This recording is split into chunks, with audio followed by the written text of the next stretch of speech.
Let's talk about data engineering. It's a really crucial role in today's world. Think of it as building and maintaining the entire system that gets us our data. Data engineers don't just analyze data, they create the pipelines that bring it all together, transforming raw information into something useful for everyone else, like analysts or scientists. They work with databases, build warehouses to store everything efficiently, and are increasingly using cloud platforms to make sure their systems can scale as our needs grow. Let's talk about what a data engineer actually does. They're the ones who build the systems that get data from where it lives, which could be all sorts of places, into somewhere you can actually use.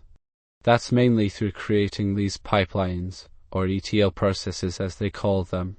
They design and build how information moves between different sources, transforming it along the way to make sure it's accurate and ready for analysis. They also manage the databases themselves, keeping things running smoothly and securely. A big part of their job is designing efficient ways to store data and making sure it's always high quality. And finally, they are responsible for setting up and managing the infrastructure, the computers and systems that make all this possible. Okay, let's talk about how data engineering, data science, and data analytics all fit together. Data engineers are the ones responsible for building and maintaining the data systems, essentially creating the roads that allow everyone else to travel on. They're focused on getting the data into a usable format. Then you have data scientists who use advanced techniques like machine learning to find hidden insights and build predictive models. Finally, data analysts take those insights and turn them into actionable recommendations for businesses, often through reports and visualizations. Okay, let's talk about data ingestion. It's a really important first step for any data engineer. Basically, it's all about getting your raw data from wherever it lives, databases, apps, files, even live streams, and bringing it into one place where you can actually work with it. We often think of this as the front door to our data. There are lots of different sources that data can come from, databases like SQL and NoSQL, applications feeding in updates through API, or just plain files like CSV and JSONs. And increasingly, we're dealing with streaming data, things like sensors sending information constantly. There are a few common ways to get this data moving. ETL is the classic extract, transform, load approach. But with modern data lakes, out where you load the data first and then transform it later is becoming much more popular. And for keeping up with changes in real time, we use change data capture. Okay, so when we're talking about data engineering, it's really important to understand the difference between how we handle our data. We have two main approaches, batch processing and stream processing. Batch processing is like taking a huge dump of information, collecting all your data over a period of time, and then running a single, large process on it. It's great for things like monthly reports or when you don't need instant results. Now, stream processing is totally different. Think of it as continuously sipping at a water source. We grab data it comes in and start working on it immediately. This gives us real-time insights. The key thing to remember is that batch waits for everything to accumulate, while stream processes instantly reacts. Okay, let's talk about ETL. It's a really important process for any data engineer. Essentially, it's how we get raw data from all over and turn it into something useful. First, you extract the data. That means pulling information from places like databases or files. Then, you transform it. This is where you clean up the data, make sure everything makes sense, and maybe even combine different pieces of information together. Finally, you load the transformed data into your destination, usually a place like a data warehouse or lake where it can be analyzed. Okay, let's talk about ELT. It's a really important concept for anyone working with data engineering in modern data warehouses. Basically, it's an alternative to the traditional ETL process. Instead of transforming your data before loading it into the warehouse, you extract it first, load it in raw, then do all the cleaning and processing inside the database itself. This is especially effective when you're dealing with massive datasets and have access to powerful cloud computing resources. It's much faster. Okay, let's talk about getting those data pipelines actually running consistently. It's easy to build a pipeline that works once, but you need a way to schedule it and make sure it keeps working over time. We use tools like Airflow, Prefect, or Dagster. These are our workflow orchestrators. They handle the complex dependencies between different data tasks, making sure everything runs in the right sequence, even if something goes wrong. Scheduling is crucial. You want to define asterisk when asterisk your pipeline should run maybe every hour, every day, or when a new file arrives. And finally, we need monitoring and alerts. This allows us to spot problems early, like data quality issues or pipeline failures, so we can fix them before they cause bigger headaches. Okay, let's talk about how we keep our data pipelines running smoothly. Orchestration tools are the backbone of any robust data engineering setup. We're going to look at 4 really popular options: Airflow, Prefect, Dagster, and Luigi. Each one has its strengths. Airflow is a well-established platform that uses DAG. Think of them as blueprints for your workflows, and it's got fantastic community support. Prefect is newer and focuses on making things more reliable by handling retries automatically. Dagster takes a different approach, focusing on data assets, which helps with managing data quality. And Luigi is an older but still useful tool that's great for defining tasks and their dependencies. Okay, let's talk about where we store all this data. As a data engineer, understanding different storage types is really important. First up, we have file storage. Things like CSV or JSON files are common, great for starting out in smaller projects. But as your data grows, these can become tricky to manage. Next, there's object storage, which is fantastic for large amounts of unstructured stuff like images and videos. Think of it like a giant bucket in the cloud. Finally, we have block storage. This provides really fast access, perfect for databases and applications that need speed. Essentially, each type has its strengths. Picking the right one will make your data pipelines much more efficient. Okay, let's talk about the different kinds of data you'll encounter as a data engineer.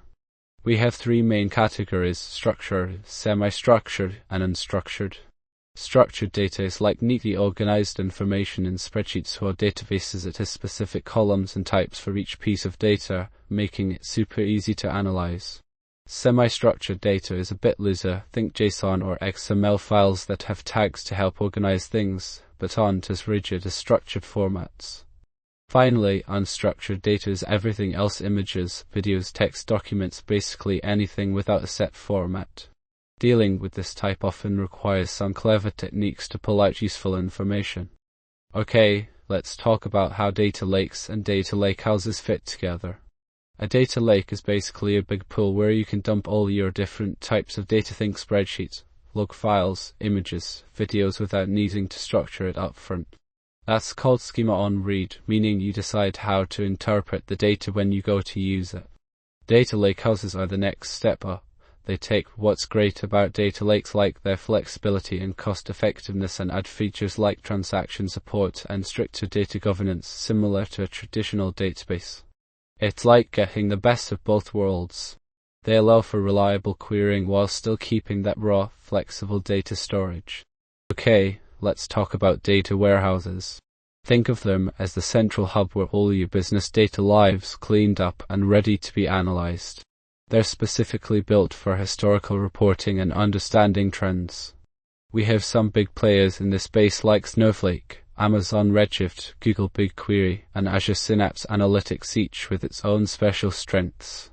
Snowflake is known for being super easy to use. Redshift offers a good balance of cost and performance. BigQuery is really powerful when you're dealing with massive amounts of data, and Synapse integrates incredibly well if you're already using Microsoft products.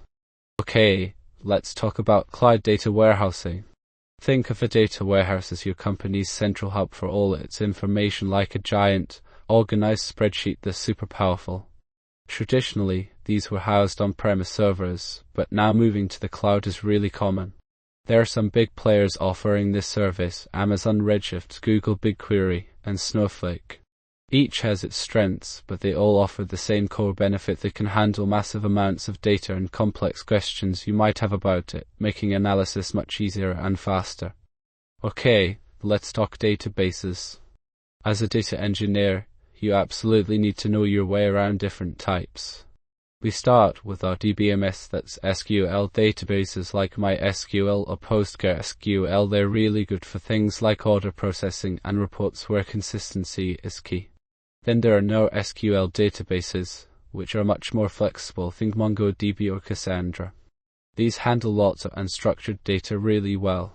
And finally, new SQL databases try to give you the best of both worlds, the scalability of NoSQL with the reliability you'd expect from an RDBMS.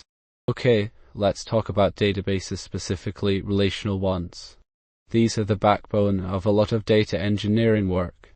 Think of them as organized tables where information is neatly structured with relationships between different pieces of data. We've got some big players: MySQL, which is super popular and easy to use; PostgreSQL, known for being very reliable and sticking closely to SQL standards; Oracle, a heavyweight enterprise database that's powerful but can be more complex; and finally, SQL Server, frequently used in Microsoft environments. Each has its strengths. Choosing the right one depends on what you're building and your team's needs. Okay, let's talk NoSQL databases. These are a really important tool for data engineers because they handle different kinds of data and scale incredibly well. We've got 4 big players here. MongoDB, which is great for projects that need to change quickly; Cassandra, built for handling massive amounts of data across many servers; DynamoDB, Amazon's managed service that's super scalable; and Couchbase, which blends flexibility with performance through caching. The best choice depends on the specific needs of your project. Think about the type of data you're working with and how it will be used. Okay, so as data engineers, we often deal with datasets that are *** too big for a single server to handle. That's where distributed databases come in. Basically, they're like splitting a giant book into smaller chapters and storing each chapter on a different computer. This process is called sharding. There are different ways to do this. You can add more rows to your tables, horizontal sharding, or split the data up based on what is ** vertical sharding. A popular method is hash sharding, which uses math to distribute data evenly across the shards. Distributed databases like Cassandra and MongoDB really make these techniques possible, allowing us to scale our systems as more data comes in. Let's talk about how we organize data for efficient reporting. We often use data modeling techniques like the star schema. Think of a central fact table, like sales figures, connected to smaller dimension tables describing things like customers, products, and dates. It's really straightforward for querying. Then there's the snowflake schema, which is similar but takes it further by normalizing those dimension tables even more. It can be a bit more complex to query, but it minimizes data duplication, which is always a good thing. Okay, let's talk about dimensional modeling. It's a really important technique for building data warehouses. Think of it as designing your data specifically to make reporting and analysis super easy. Instead of trying to represent everything in one massive, complicated table, we break things down into facts, which are measurable events like sales or website visits, and then surround those facts with dimensions. Dimensions provide the context around those facts. A common starting point is a star schema, where you have a central fact table linked to dimension tables. It's all about making sense of your data for business insights. Okay, let's talk about how we can make our databases run faster. We're going to cover indexing and partitioning, 2 really important techniques for data engineers. Indexing is like a super fast table of contents in your database. It allows the database engine to quickly locate specific rows without having to scan every single one, which can be incredibly slow with huge datasets. There are different types of indexes, each suited for different kinds of searches. Now, partitioning is about breaking up those massive tables into smaller, more manageable pieces. Think of it like dividing a giant spreadsheet into separate tabs. You can then query only the tab that contains the data you need, dramatically speeding things up and making maintenance easier. We have several ways to partition our data based on ranges, using hash functions, or even by specific values. Okay, let's talk about how we actually handle all this massive data. We often start with something called batch processing, basically taking large chunks of information and processing them at once. Think of it like compiling a report. You collect everything, then analyze it. It's reliable, but can take a while. Then there's stream processing, which is continuous. It processes data as soon as it arrives, like tracking website traffic in real time. And finally, we have MapReduce, a really important concept from Hadoop that breaks down big problems into smaller steps that computers can tackle easily. Okay, let's talk about the heart of Hadoop, its ecosystem. It's not just one thing, but a group of tools that work really well together. First up, we have HDFS, which is like a supersized, incredibly reliable file system designed to hold all this massive data across many computers. Then there's MapReduce, the engine that actually processes that data in parallel, breaking big tasks into smaller pieces so they can be handled efficiently. Yarn is basically the traffic controller for the cluster, making sure everyone has enough resources. Hive lets you query your Hadoop data using something familiar like SQL, perfect for analysts. And finally, Spark, a really fast option for analyzing things that need quick results. They all fit together to make the whole system powerful and flexible. Okay, let's talk about MapReduce. It's a really important concept in the world of big data. Basically, it's a way to process massive amounts of information, think terabytes or even petabytes efficiently. It works with two main steps, map and reduce. The map phase takes your raw data, breaks it down into smaller pieces, and transforms each piece into a key-value pair. Imagine sorting through a huge pile of documents and highlighting the important keywords. That's kind of like mapping.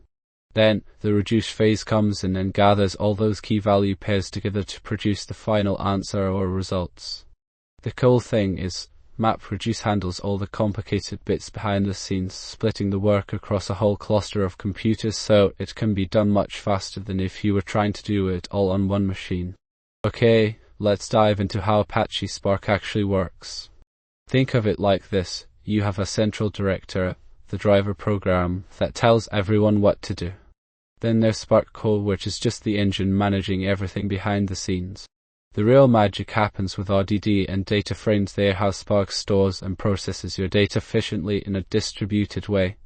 And finally, you have executors. Those are the worker bees that actually do the heavy lifting, all coordinated by the driver. Okay, let's talk about Spark SQL and data frames. These are really important tools for data engineers working with large data sets. Think of a data frame as like a superpower table. It's organized in columns and can hold huge amounts of information. We use SQL commands to work with these data frames, things like select to choose specific pieces of info, where to filter rows based on conditions, join to combine different tables or data frames, and group by to summarize the data. Basically, Spark SQL lets you bring your existing SQL skills into the world of big data. Okay, let's talk about Spark Streaming and structured streaming. Think of Spark Streaming as a clever way to handle real-time data by breaking it down into small batches like chunks of time. It's generally easier to get started with, but can introduce some latency. Now, structured streaming is the evolution. It treats streaming data almost like a regular table in a database, allowing you to use SQL queries directly to analyze the data. This makes things much simpler and more powerful. Plus, it integrates seamlessly with Spark's existing batch processing capabilities. It's great because it gives you lower latency, supports easier querying, and has built-in fault tolerance. Okay, let's dive into Apache Kafka. It's a really important piece of the data engineering puzzle. Basically, Kafka is a system that lets you quickly and reliably move huge amounts of data in real time. Imagine it like a super efficient message queue, but designed to handle massive asterisk volumes. It breaks down data into topics, which are like categories for your messages, then divides those topics into partitions so multiple computers can work on them at the same time, ensuring speed and reliability. Kafka also has brokers, which are the servers that actually hold the data, producers sending data to it, and consumers pulling data from it. Okay, let's dive into Kafka. At its heart, it's a really powerful system for handling streams of data. Imagine you have lots of different pieces of information coming in, like website clicks, sensor readings, or financial transactions. Kafka acts as the central hub where all this information can be collected and then distributed to the right places quickly. We break it down into key parts. Topics are essentially categories or feeds for your data, like a folder on your computer. Within those topics, we have partitions. These allow us to process things in parallel, which is really important for speed and scale.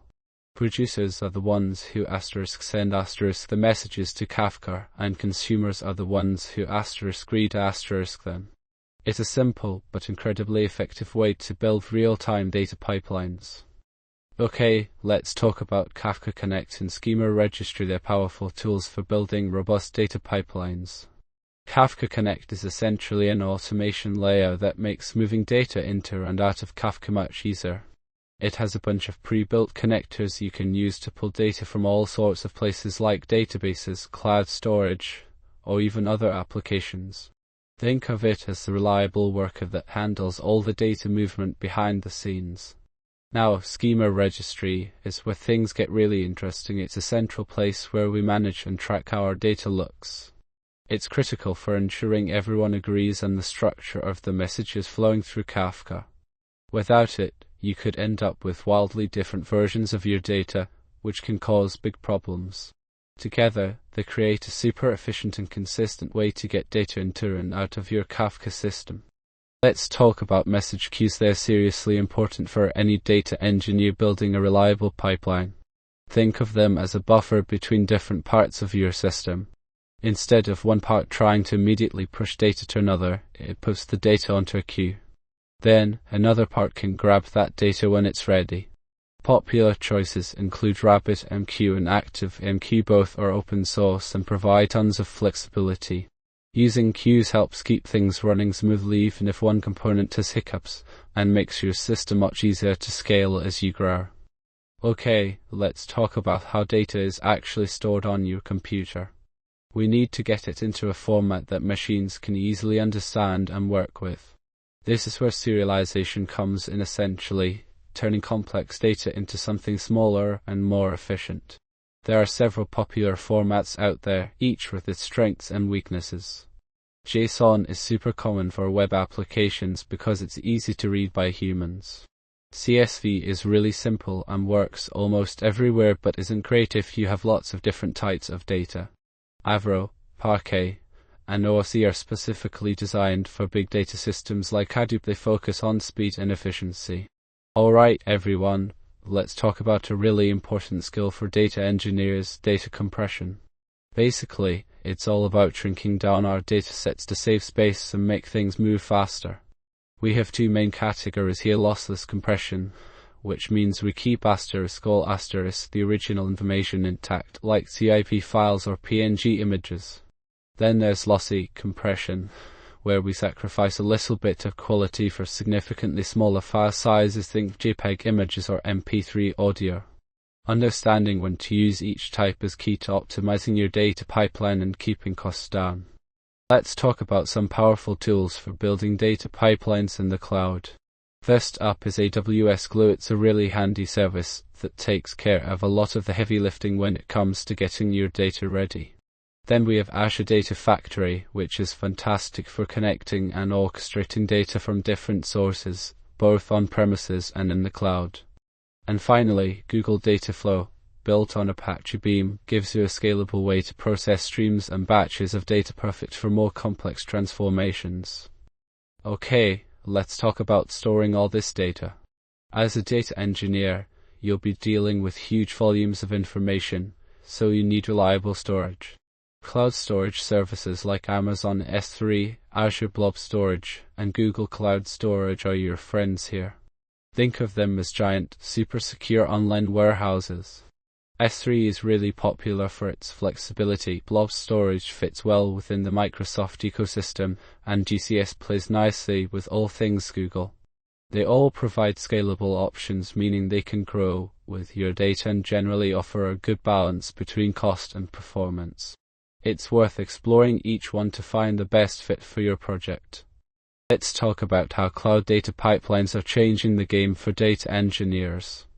Think of them as the backbone. They handle all the messy work of moving, cleaning, and preparing your data, so you can concentrate on getting valuable insights. We're looking at big players like AWS Glue, Azure Data Factory, and Google Cloud Dataflow. Each offers a different approach, but they all aim to simplify the entire ETL or ELT process, taking care of much of the infrastructure headaches. Okay, let's talk about infrastructure as code. As a data engineer, you're often building complex data pipelines, setting up databases, storage solutions, networking, and all the supporting infrastructure. Traditionally, this was done manually, which is prone to errors and hard to repeat consistently. IC changes that. It means we treat our infrastructure like code, writing it down in files so we can version control it, automate deployments, and collaborate much more effectively. We have a few popular tools for this. Terraform is really great if you're working across multiple cloud providers. CloudFormation is the natural choice for AWS, and Pulumi lets us use familiar programming languages to define our infrastructure. Okay, so when we're building data pipelines, things can quickly get complex. That's why CI/CD is absolutely essential. Think of it as automated quality control. We want to catch problems early before they impact our users. We start with testing everything from the individual code components all the way through the whole process. Version control, especially Git, helps us manage changes and work together smoothly. Then, we use infrastructure as code to make sure our data environments are consistent and repeatable. Finally, automation tools like Jenkins handle the actual deployment and monitoring so that if something goes wrong, we get alerted immediately. Okay, let's talk about keeping an eye on those data pipelines. As a data engineer, you'll need to make sure everything is running smoothly and reliably. We use tools like Prometheus. It's essentially a time series database that collects all sorts of metrics from the pipeline itself, like how much CPU it's using or if memory is getting tight. Then we'll visualize the data with Grafana, which lets us create really helpful charts and set up alerts to warn us when things are going wrong. And don't forget your cloud provider's built-in monitoring tools: AWS CloudWatch, Azure Monitor, Google Cloud Operations Suite. Those can be super convenient too. Setting up alerts based on key numbers is a vital part of the process. Okay, let's talk about keeping our data clean and reliable. A big part of being a data engineer is making sure the data we're using actually is what we expect it to be. We can do this with tools like Great Expectations and Deek. Great Expectations is a Python library that lets you clearly define what your data should look like, things like data types, ranges for numbers, or whether values are unique. It then automatically checks incoming data against these expectations and flags anything unusual. Deek, on the other hand, is especially useful when dealing with huge datasets running on Spark. It's built around defining schemas and creating rules to validate your data throughout your ETL pipelines. Okay, let's talk about data governance. It's essentially how we make sure our data is reliable and trustworthy. Think of it as a set of rules and procedures that guide everything from the quality of the data itself to security measures and even understanding where all your information comes from. There are really 4 key pillars. First, we need to focus on data quality, meaning it's accurate, complete, and consistent. Then there's data security, which is about protecting sensitive info. Metadata management helps us track about the data, like its origin and purpose. And finally, data lineage shows us the whole journey of a piece of information, how it was created, used, and changed. Data governance isn't just about policies, it's about building a culture where everyone understands their role in keeping our data clean and safe. Okay, let's talk about data lineage. It's essentially a roadmap for your data. Think of it as tracking where your data came from, what happened to it along the way, and where it eventually ends up. It builds trust because you can see exactly how your reports and analyses are built. Understanding lineage is super important for compliance, especially with regulations like GDPR or CCPA, and also makes debugging data problems a whole lot easier. If something's wrong, you can quickly pinpoint the exact step that caused it. Let's talk about data catalogs. They are essential for any data engineer. Think of them as the library card catalog, but for all of your company's data. They help you find what you need, understand its context, and make sure it's reliable. We'll cover 3 popular options: AWS Glue Data Catalog, unsung, and Data Hub. Glue is a fully managed service from Amazon, great for discovering metadata. unsung focuses on tracking data lineage, showing where your data came from and how it's been transformed. And finally, Data Hub offers real-time updates and helps you visualize relationships between different data sets. Okay, let's talk about keeping your data safe. As a data engineer, you handle a lot of sensitive information. When it comes to security, we need a two-pronged approach: encrypting the data while it's sitting around that's at rest and making sure it's scrambled up when it's moving between systems in transit. We use things like AES encryption for our databases and robust key management services to protect those keys. And don't forget about protocols like TLS/SSL to secure connections. Ultimately, protecting your data is a responsibility we all share. Okay, let's talk about securing our data systems. That's identity and access management is absolutely vital. It's all about controlling who can do what with your data. Think of an IAM identity as a user or even an application needing access to something. Then we use roles, which are essentially collections of permissions like data analyst or pipeline engineer. Policies then define exactly what those roles can actually do, and it's super important to follow the principle of least privilege, only grant people the access they absolutely need. For example, in AWS S3, we might give a data analyst role read-only access to a specific bucket where reports are stored, preventing them from accidentally or intentionally changing anything. Okay, let's talk about how schemas change. It's a really important part of being a data engineer.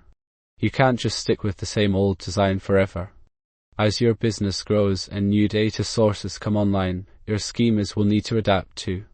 We often use version schemas so we can roll out changes gradually, ensuring that older parts of our system still work.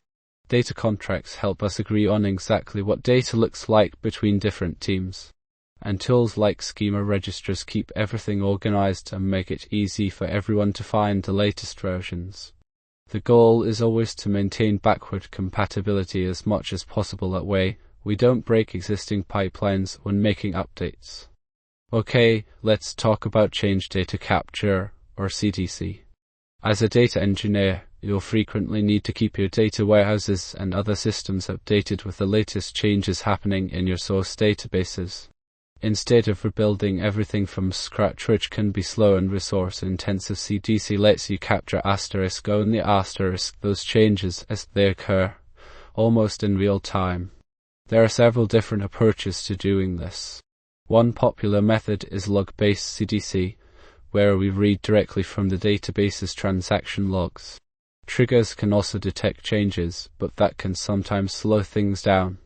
And then there's polling, essentially asking the database for new records periodically. It's simpler, but it's not always the most efficient. Okay, let's talk about how we handle datasets that are always changing. It's a really common scenario in data engineering, and it's called incremental processing. Instead of having to reprocess the entire dataset every time there's an update, which would be super slow, we only work with the new or modified data since our last run. We use techniques like change data capture, which is basically tracking those database changes as they happen. Then things like message queues help us make sure everything gets delivered reliably. And finally, stream processing engines are what actually consume and transform all that incoming data in a really efficient way. It's a powerful approach for getting insights quickly. Okay, let's dive into how we handle time series data. It's a really important area for data engineers. Time series data is essentially information that changes over time. Think about things like sensor readings, stock prices, or even website traffic. Now, this kind of data brings with it some specific challenges. First, you're dealing with massive volumes and incredibly fast data arrival rates. We call that velocity. It's also quite diverse in the metrics it represents. And, of course, ensuring the accuracy and reliability of that data is paramount. To tackle these issues, we often leverage specialized databases like InfluxDB or Prometheus, designed to efficiently store and query time series data. We can also partition our data based on time ranges for faster queries and use techniques like aggregation, essentially summarizing the data over specific periods to make it easier to analyze. Okay, let's talk about streaming analytics, a really hot topic in data engineering today. Basically, it's all about processing data as it arrives, not waiting until the end of the day to analyze everything. We're seeing a huge demand for data engineers who can build systems that react instantly to changes in information. There are a few key tools we use for this, like Apache Flink, Spark Streaming, and Kafka Streams. Each has its own strengths. Flink is really powerful when you need to keep track of things over time, like user behavior. Spark Streaming works well if you're already using Spark for other parts of your data pipeline. And Kafka Streams is a simpler option that's fantastic for smaller, more straightforward streaming applications. Okay, let's talk about OLTP and OLAP, two really important types of database systems. OLTP stands for Online Transaction Processing, and it's what powers your everyday transactions like buying something online or transferring money. It focuses on quickly recording individual events with high accuracy.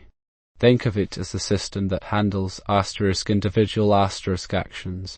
Then we have OLAP, which is Online Analytical Processing. This deals with analyzing data over time, things like sales trends or customer behavior.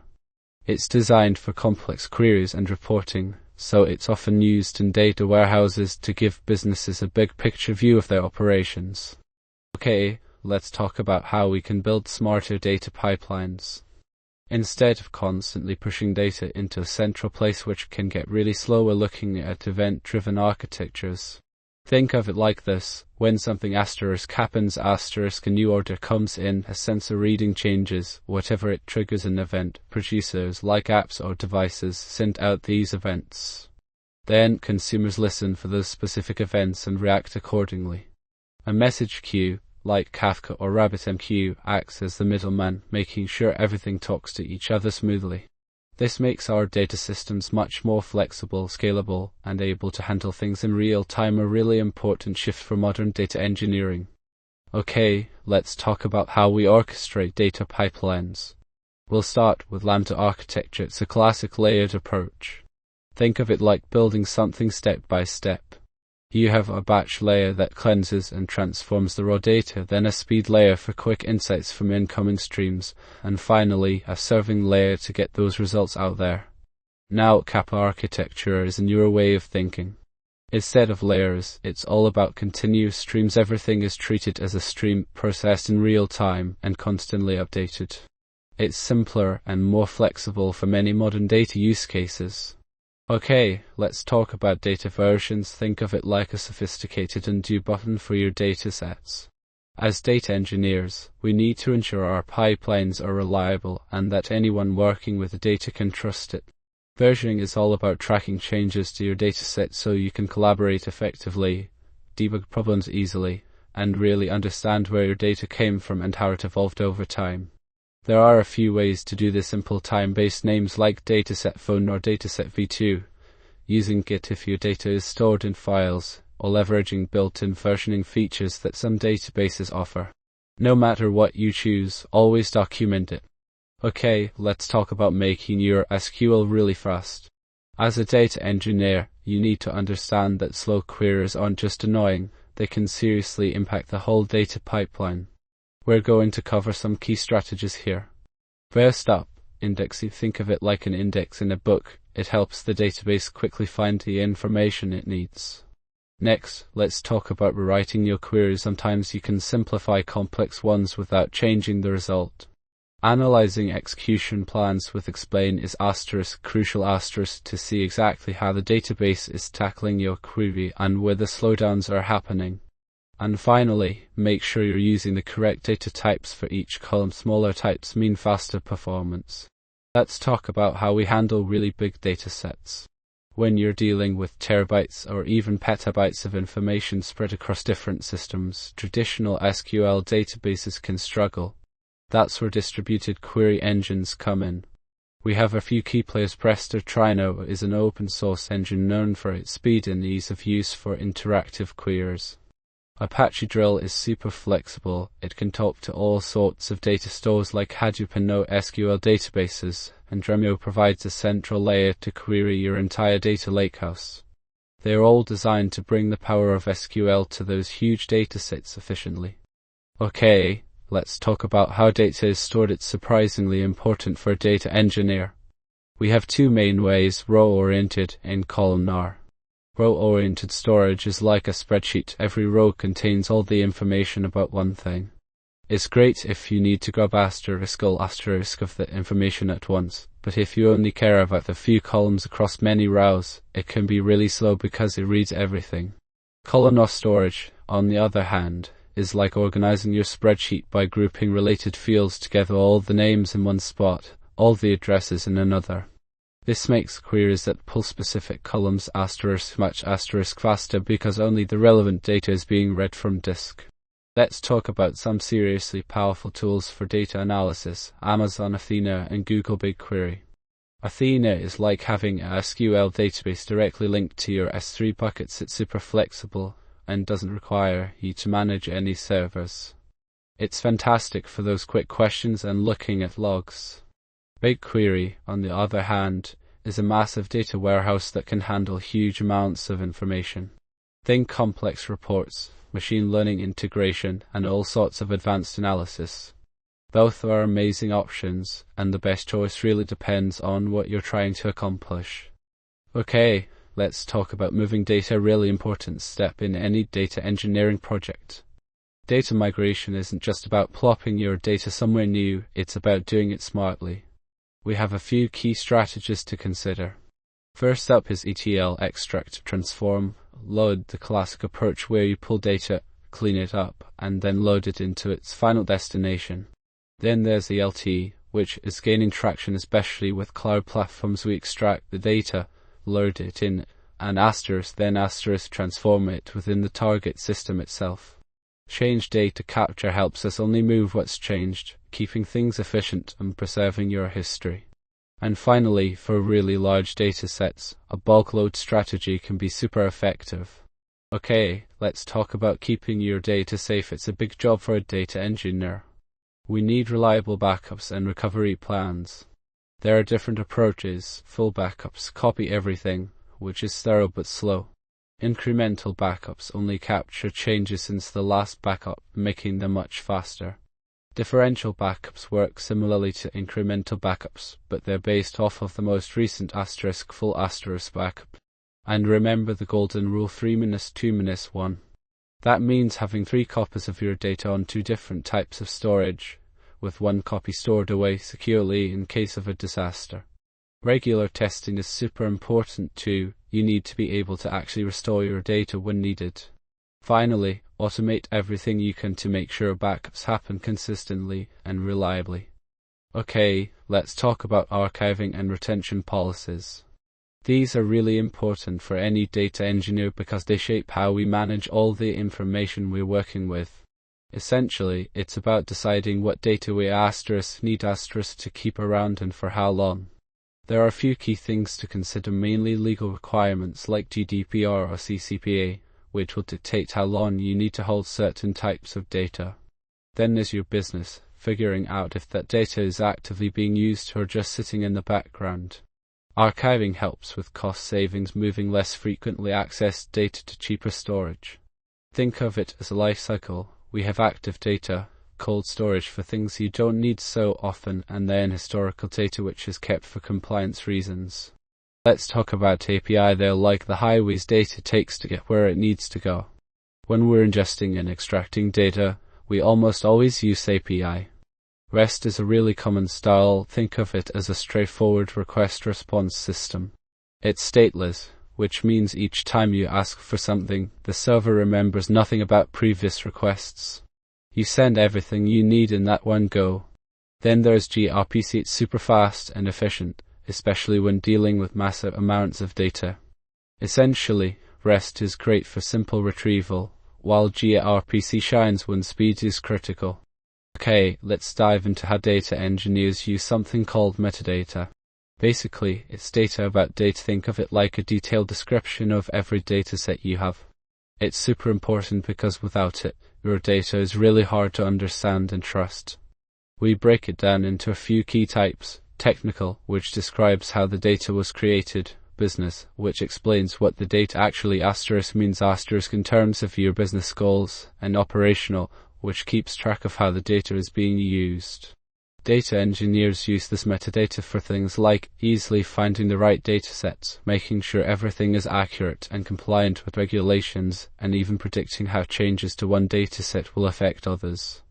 There are a bunch of tools out there that help manage all of this, things like Apache Atlas or Collabra. Basically, mastering metadata unlocks the full potential of your data. Okay, let's talk about anonymizing and masking data. These are really important steps to take when dealing with sensitive information. Think customer details, medical records, anything that could reveal someone's identity. We want to be able to still analyze the data and get valuable insights, but we absolutely must protect people's privacy. There are a few different ways to do this. Hashing is like creating a unique fingerprint for each piece of data. You can never reverse it back to the original value. Tokenization replaces sensitive information with random tokens, so it's not traceable. Masking just covers up parts of the data, like obscuring portions of a credit card number. And finally, redaction simply removes any PII entirely. The best technique really depends on what kind of data you have and the rules you need to follow. Okay, so as a data engineer, you'll frequently be involved in getting those awesome models built by the data science team into production. Think of it like this: they build the engine, and you make sure it's running smoothly for everyone to use. The basic process involves packaging up the model itself, finding somewhere reliable to run it like a server or cloud service, deciding how to roll out updates, maybe testing new versions against the old ones, and then continuously watching how well it's performing so you can retrain it when things start to drift. Don't forget about keeping data fresh and making sure everything scales as usage grows. Okay, let's talk about how data engineers really empower business intelligence. Essentially, we're making it easier for analysts to get the information they need to make smart decisions. As a data engineer, your job is often to prepare and deliver the data that BI tools like Tableau, Power BI, and Looker use. This means cleaning up messy data, reshaping it into format those tools can understand, and building connections between where the data lives, usually a data warehouse, and the BI platform. It's not just about connecting, it's also about optimizing the data so reports and dashboards run smoothly. We often build star schemas or dimensional models to help with that. You'll see different tools have different strengths, like Tableau is great for interactive exploration, Power BI integrates well with Microsoft products, and Looker really focuses on consistent data governance across an entire organization. Okay, let's talk about bringing all those different data pieces together. As a data engineer, you'll often be dealing with information coming from lots of different places, databases like SQL Server or even NoSQL systems, external API from companies like Salesforce and Google Analytics, files like CSV or JSONs, and even real-time streams coming in from sensors or social media. It's like building a complex puzzle. Understanding the format and structure of each source is absolutely critical before you can start combining them. Okay, let's talk about slowly changing dimensions, or SCDs. Basically, they're how we handle changes in dimension tables within our data warehouses. Think of it like this: sometimes a customer's address changes, or a product gets renamed. We don't just erase the old information, we need to keep track of what asterisk was true at different points in time. There are actually a few different strategies for doing that. Type 1 is the easiest. You just update the existing record with the new values. But if the change is really important, like a complete address change, we use Type 2. With Type 2, we create a brand new row to represent the historical state, and we use start and end dates to show when that version of the data was valid. And then there's Type 3, which adds a new column to store the previous value. This is great for things like product names where you want to track how they've evolved. Hey everyone, let's talk about data skew. It's a common problem in big data engineering. Basically, it happens when one particular value in a column shows up way more often than others, kind of like a huge pile of one type of Lego brick compared to all the rest. This can seriously slow down your ETL processes, especially when you're using technologies like MapReduce or Spark. It's caused by things like sampling biases and large data sets just amplifying existing problems. Now let's look at some ways we can tackle this. Salting involves adding a random prefix to those frequent values so they are spread out. Bucketing uses hashing to distribute data evenly. Filtering is an option, but use it carefully. And finally, pre-aggregation can help by calculating common aggregates first. Okay, let's talk about window functions. They are seriously handy when you need to do calculations across groups of data within your SQL queries. Basically, they allow us to add extra information to each row based on a set of other rows, not just the single row itself. We have three main components: over, which tells it how to define the window; partition, by which divides the data into smaller groups before applying the function; and finally order, by which sets the order within those groups, really important for things like ranking or calculating moving averages. For example, we can use a running total to see how sales are accumulating over time. It's all about getting that context around each individual row. Okay, let's talk about how SQL joins help us combine data from different tables. There are several types. Inner joins give you only matching rows. Left and right joins make sure all rows from one table are included even if there isn't a match in the other. Full joins include everything, and cross joins create every possible combination. Use those carefully. And to really boost your SQL skills, check out subqueries, window functions which let you do calculations across groups of data, and CTE, which make complex queries much easier to read and understand. Okay, let's talk about managing how your data pipelines actually work together. Think of a data pipeline as a series of steps: getting the data in, cleaning it up, and then loading it into where you need it. The key here is dependencies. One step needs to finish before the next can start. It's like building with Legos. You need to build the base before adding the roof. Tools like Airflow let you define these relationships so everything runs in the right order, preventing bottlenecks and ensuring a smooth flow of data. Okay, let's talk about handling problems in our data pipelines, because things will go wrong. It's not a question of if, but when. A single error can cause a domino effect, messing up all your work. We need to think about how to deal with these issues gracefully. There are several good strategies. We can use deadletter queues to move bad records aside for investigation, implement retry logic, which means trying again after an error, but smartly, circuit breakers to prevent failures from spreading, and most importantly, really good logging so you know what happened. Let's look at a simple Python example of retry logic. It uses exponential backoff to give the system time to recover between attempts. Okay, so data pipelines can get really complicated quickly. That's where version control comes in, and it's essential for any data engineer. We're going to look at two fantastic tools, Git and DVC. It is like a super detailed history log for your code. It tracks every change you make. Now, DVC is specifically built for working with those large data sets that are often part of pipelines. It makes sure everything stays consistent and reproducible, which is key when multiple people are involved or you need to rerun something later. Okay, so scaling data workflows is a big challenge as your projects get bigger and more complex. It's not just about throwing more hardware at the problem. The first thing to understand is that horizontal scaling, spreading your work across multiple machines, is often the best long-term strategy. Think of it like this: instead of one super powerful computer, you have a team of computers all working together. Another option is vertical scaling, which means giving existing machines more power. But that's usually a short-term fix. Then there's partitioning, dividing your data into smaller pieces so they can be processed in parallel. Caching is also crucial, using things like Redis to speed up access to frequently used information. Finally, keep an eye on costs. Make sure your data is close to where it needs to be, and always plan for failures. Let's talk about how we can speed things up in our data pipelines, specifically by using caching. Think of it like this: when you repeatedly need the same information, pulling it from scratch every time is a real drag. Caching allows us to store frequently accessed data in a faster place, like your computer's memory or a network server closer to where people are requesting it. This dramatically reduces waiting times and can even save money on database reads.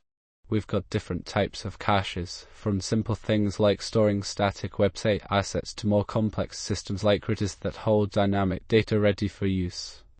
Okay, so as data engineers, we often deal with data that's, well, not exactly perfect. Data enrichment is all about taking our existing dataset and adding more context, like figuring out where someone lives based on their address or pulling in demographic information to paint a fuller picture. We can also bring in external sources of data, like Weather API, to give our data even more depth. Now, let's talk about data wrangling. This is where we get down to the nitty-gritty and make sure everything is clean and consistent. That means handling missing values, deciding whether to fill them in or remove them altogether, getting rid of duplicates that can skew results, and standardizing our numbers so they're all on the same scale. Let's talk about streaming ETL. It's a shift from the traditional way we used to handle data batch processing, where we collect everything and then process it later. Streaming ETL is all about getting data as soon as it arrives, almost instantly. Think of it like this: instead of waiting for an hour to process a whole day's worth of sales information, you're continuously updating your insights as each transaction happens. We ingest the data from sources like sensors or websites, then we transform it, cleaning it up, filtering out irrelevant stuff, and adding extra details. Finally, that transformed data gets loaded into where it needs to be for analysis. Tools like Kafka, Flink, and Kinesis are often used to make this happen. Okay, let's talk about how data engineers are tackling the challenge of managing both real-time streams and historical batches. Historically, these were separate systems, making things really complicated. The key idea is to move towards a unified approach. Think of it like treating all data as one continuous stream. We're looking at concepts like CAP architecture, which uses a single engine for everything, and Lambda architecture, an older approach that has some limitations. Ultimately, event-driven pipelines are becoming the standard, allowing our data flows to be more flexible and responsive. Okay, let's talk about keeping a close eye on your data pipelines. Think of it like a car. You wouldn't just drive without checking the oil or tires, right? Monitoring and alerting are essential for ensuring your data platforms are running smoothly. We need to track things like how much data is flowing through, how long it's taking latency, and if there are any errors. We also want to monitor the health of the underlying infrastructure, our databases and warehouses using too many resources. And importantly, we need to check for data quality issues, such as missing information or incorrect formatting. Finally, setting up alerts is key. These can be based on thresholds like latency limits, or even more sophisticated anomaly detection that flags unusual patterns. By proactively monitoring and responding to potential problems, you keep your data pipeline reliable. Okay, let's talk about bringing real-time data into your dashboards. As a data engineer, this is a really important skill. It's all about getting the freshest information out there so teams can react quickly. We start by understanding where our data comes from, maybe as sensors on machines, website clicks, or even social media feeds. Then, we use tools like Apache Flink to grab that data as it arrives and get it ready for display. This means cleaning it up, transforming it into something useful, and finally connecting it all to a dashboard tool like Tableau or Power BI. Think of it as building a pipeline that constantly delivers the latest insights. Okay, let's talk about keeping your data platforms from breaking the bank. As you build out these systems, it's really easy to see costs climb quickly. The good news is there are some key strategies we can use. First, make sure you're starting with the right size of computing resources. Don't over-provision. Then think about how data moves through your system. Older data that isn't frequently used can be archived or even deleted to save on storage. Also, optimizing your queries is huge asterisk. Making them run faster means less compute time and lower bills. And in the cloud, you can use spot instances which are often discounted but can sometimes be interrupted, so it's important to understand that trade-off. Finally, tagging everything properly helps you see where costs are coming from and who's responsible. Let's talk about serverless data processing. It's a really exciting shift in how we build data pipelines. Basically, instead of worrying about setting up and managing servers ourselves, we can use cloud services like AWS Lambda or Azure Functions. It means massive scalability because the system automatically adjusts to handle any amount of incoming data. Plus, you only pay for what you actually use, which is a huge win on cost. It also frees us up as data engineers from dealing with all that infrastructure maintenance. We can concentrate on building the actual processing logic. Often this happens triggered by new data arriving, creating really efficient event-driven pipelines. Okay, let's talk about building data pipelines that span multiple regions and even different cloud providers. As your organization grows and needs become more complex, you'll often find yourself needing to move data between locations or use the best tools from various platforms. It's all about creating a resilient and efficient system. We look at things like replicating data to ensure availability in different areas, establishing secure connections between those environments, think VPN or direct cloud links, and then using orchestration tools like Airflow or similar services to manage the whole process. For example, a business with operations in Europe and North America might replicate customer data from one region to the other for legal reasons while using a separate cloud provider for advanced analytics. Okay, so when we're building machine learning models, it's not enough just to have the data. We need to prepare it really well, and that's where feature engineering pipelines come in. Think of these as a series of steps. First, you extract the data from wherever it is and clean it up. Then, you select the most important features for your model, maybe based on what you know about the problem or using some statistical tools. Next comes transforming those features, things like scaling them so they're all roughly the same size, or turning categorical data into something the model can understand. Finally, you might combine features to create even more powerful representations. A really important step is often scaling numeric data. It helps prevent certain features from overpowering others. And, of course, there are always questions. Let's talk about how to tailor your pipelines. Okay, let's talk about some sneaky pitfalls you want to avoid in data engineering. We call them anti-patterns. Basically, they're common ways of doing things that actually make your data systems more difficult and costly to manage. We've got a few key ones here. First, this data duplication. Storing the same information in multiple places creates headaches and inconsistencies down the road. Then we have overly complex ETL processes. Think really complicated transformations. Often, simpler is better. Next up, not enforcing schemas means you might end up with messy, inconsistent data. Don't forget about data lineage. It's super important to know where your data comes from and how it's been changed so you can debug problems easily. And finally, tight coupling between systems. When things are too interconnected, changes become really hard to manage.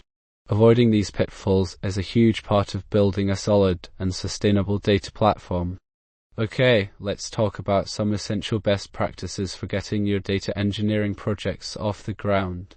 First, it's crucial to start with a really clear understanding of what you're trying to achieve. What business goals are these pipelines supporting? Then, don't skip over data governance and quality. Establishing policies around how your data is managed and ensuring its accuracy is absolutely vital. Think modular design for your pipelines, building them as separate, reusable parts, and always keep an eye on monitoring and alerting. Ultimately, proactive planning and strong processes will make a huge difference in the success of any data engineering project. Okay, let's talk about how you'll be tested in a data engineering interview, specifically the coding part. Roughly 40% of your assessment will center around SQL skills, so make sure you're comfortable with complex queries and optimizing them. Then we move to Python, which is used for many data manipulation tasks. It's about 30%. Finally, scale comes in at 30%, and while it's not always a must-have, knowing it can really set you apart. Okay, let's talk about finding those sneaky performance bottlenecks in your data pipelines. It's like being a detective. First, you need to understand how much data is coming in. Volume and velocity are key. Then, dig into your queries themselves. Use tools to see exactly how they're running. Are they scanning entire tables when they don't have to? Don't forget to check the servers themselves. Are they maxing out their CPU or memory? Bad data can slow things down too, so make sure you're validating your information. And finally, sometimes the problem isn't a tool, it's the way your database is set up. Focus on monitoring and profiling tools to find those pain points. Okay, let's talk about building data systems that can handle problems. It's really important because no system is perfect and failures will happen. We need to design our systems so they keep running even if something goes wrong. One of the most crucial things we can do is build in redundancy, basically having copies of everything, so if one part fails, another one picks up the slack. Replication keeps multiple versions of your data safe and sound across different locations. Then there are failover mechanisms that automatically switch to backup systems when needed. And finally, constant monitoring and alerts are key. They help us spot problems early before they cause major disruptions. Okay, let's talk about documenting your data pipelines.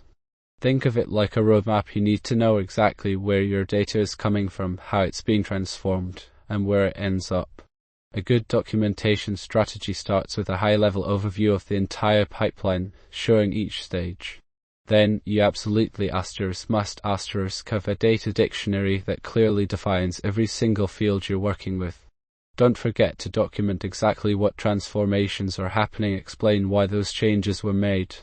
Tracking metadata and outlining error handling procedures are also vital for keeping your pipelines running smoothly and troubleshooting any issues efficiently. Tools like Airflow and Prefect have built-in documentation features that can really help you streamline this process. Thank you for watching.